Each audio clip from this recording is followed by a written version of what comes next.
আজকের পর্বে তৈরি করে দেখাবো ডিম ছাড়া সুজি দিয়ে কেক। কেক তৈরির জন্য প্রথমে নিয়ে নিব 1 কাপ পরিমাণ সুজি,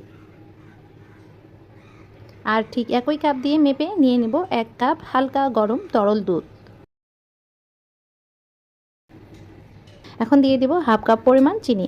এখন এই দুধ, সুজি আর চিনি একটা চামচের সাহায্যে খুব ভালোভাবে নেড়ে মিশিয়ে নিব। আমার মিশিয়ে নেওয়া হয়ে গেছে। এ পর্যায়ে রেস্টে রেখে দিব 10 মিনিটের জন্য। আর এই 10 মিনিটে সুজিটা অনেকটা সেট হয়ে যাবে।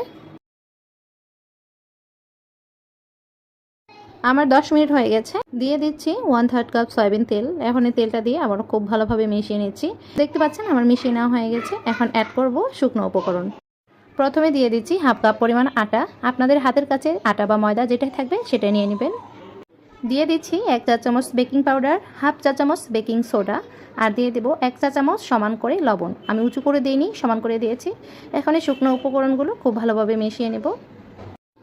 তো আমার মিশিয়ে নেওয়া হয়ে গেছে, দেখতে পাচ্ছেন। আর এই ব্যাটারটার ঘনত্ব ঠিক এরকমই হবে, আশা করি আপনারা দেখেই বুঝতে পাচ্ছেন।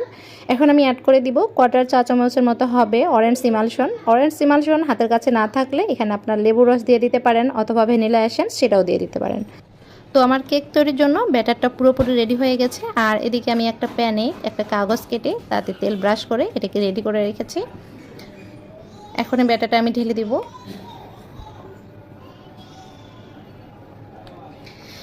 ব্যাটারটা দিয়ে দেওয়ার পর একটু ঝাঁকিয়ে নেবেন, যাতে ভিতরে কোনো হাওয়া থাকলে সেটা সহজে বেরিয়ে আসতে পারে। তো চুলায় বসিয়ে দিয়েছি, দেখতে পাচ্ছেন। ঢাকনা দিয়ে দিলাম। এখন এই যে ঢাকনার ছিদ্রটা সেটা একটা কাগজের সাহায্যে বন্ধ করে দিতে হবে। এখন চুলার ফ্লেমটা মিডিয়াম টু লো করে 10 থেকে 15 মিনিট জাল করে নিতে হবে। এই কেকটা অনেক দ্রুত হয়ে যায়, বেশি সময় লাগে না হওয়ার জন্য। তো অবশ্যই খেয়াল রাখবেন, তা না হলে নিচে পড়ে যাবে, তখন কেকের টেস্টটাই নষ্ট হয়ে যাবে। তো আমার মোটামুটি 15 মিনিটের সময় লেগেছে। আমি চুলার আঁচটা একেবারে লো করে রেখেছিলাম। এখন একটা কাঠির সাহায্যে চেক করে দেখি কী অবস্থা। তো আমার কেকটা হয়ে গেছে, আমি নামিয়ে নিয়েছি, দেখতে পাচ্ছেন। এখন যে কাগজটা সেটা তুলে নিচ্ছি।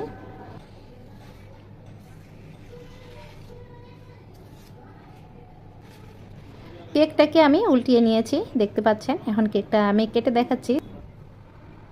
এই কেকটা কিন্তু খুবই দ্রুত হয়ে যায়, যেহেতু সুজি দিয়ে তৈরি করা হয়েছে। তো অবশ্যই খেয়াল রাখতে হবে যাতে পুড়ে না যায়। তো আমার কেকটা কেটে নিয়েছি, দেখতে পাচ্ছেন এটা কত সুন্দর হয়েছে।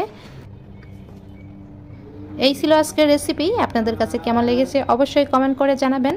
আর আমার ভিডিওগুলোর কোনো অংশ আপনাদের কাছে যদি একটু হলেও ভালো লেগে থাকে, তো প্লিজ আমার চ্যানেলটিকে সাবস্ক্রাইব করে দিবেন, একটা লাইক দিয়ে দিবেন এবং পাশের বেল আইকনটি অন করে রাখবেন, যাতে আমি নিত্য নতুন এরকম সহজ ও মজার রেসিপি আপলোড করলে সাথে সাথে আপনাদের কাছে পৌঁছে যায়। তো সবাই অনেক অনেক ভালো থাকবেন, সুস্থ থাকবেন। সবাইকে অনেক অনেক ধন্যবাদ আমার ভিডিওটি দেখার জন্য। আল্লাহ হাফেজ।